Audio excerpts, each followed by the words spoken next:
ہجرت کے ایام تھے، ایمرجنسی کے دن تھے اور سفر ہو رہا تھا اور پیچھے کافر لگے ہوئے تھے.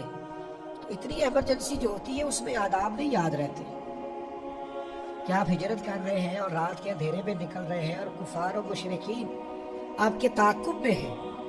لیکن حضرت صدیق اکبر رضی اللہ تعالیٰ عنہ کے ادب کا معیار اور اسٹیٹس دیکھیے کہ ایمرجنسی جتنی بھی ہے اور بظاہر تعاقب کرنے والے جتنے بھی خطرناک ہیں، فرماتے میں نبی پاک علیہ السلام کے لیے دودھ تلاش کرنے گیا ہجرت کے سفر میں، اور میں حضور کے لیے دودھ ڈھونڈ کے لایا، اور جب میں لایا تو محبوب سو چکے.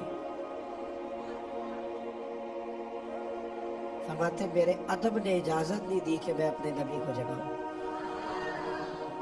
یہ مجھے اجازت نہیں ملی. لے سانس بھی آہستہ کہ یہ دربار نبی ہے.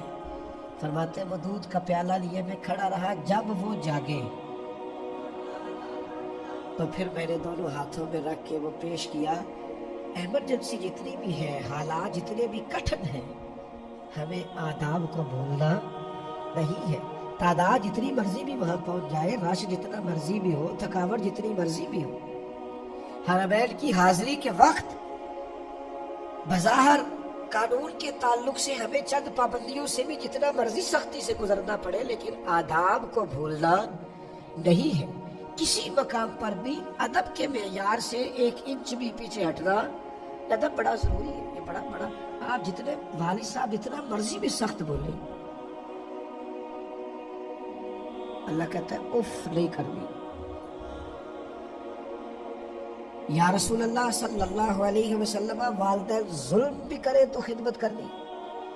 پوچھنے والے نے 1 دفعہ پوچھا، حضور نے 3 دفعہ فرمایا اگرچہ ظلم بھی کرے، اگرچہ ظلم بھی کرے، اگرچہ ظلم بھی کرے، تم نے بہرحال ان کی فرما بردار. جو ادب والی جگہ ہے وہاں ادب ہی ہوگا، دوسرا کچھ ہو سکتا نہیں ہے. اپنے مزاج سے ادب کو کبھی نہ نکلنے دیں، اور جب بے ادبوں سے بھی ملے نا تو پھر میں آپ تو ادب والے ہیں، آپ کا سٹیٹس وہ نہیں ہونا چاہیے جو اس بندے کا ہے. آپ کا معیار تھوڑا بلند ہونا چاہیے، آپ کا رویہ تھوڑا ٹھیک ہونا چاہیے. مجھے کھا گئی اس شخص کی بات جسے بڑے تنزیہ طور پر کسی نے بیت اللہ کے سامنے کہا آپ توبہ کر لیں. وہ بھی غصہ کر سکتا تھا لیکن کوئی ادب والا تھا. اس نے کہا یار تو دعا کرنا، میں توبہ کر رہا ہوں، میری قبول کر لے. اس نے تنزیہ کہا ہے چل کر لے توبہ، بڑی ہو گئی، کہنے لگا تو دعا کر وہ میری قبول کر لے.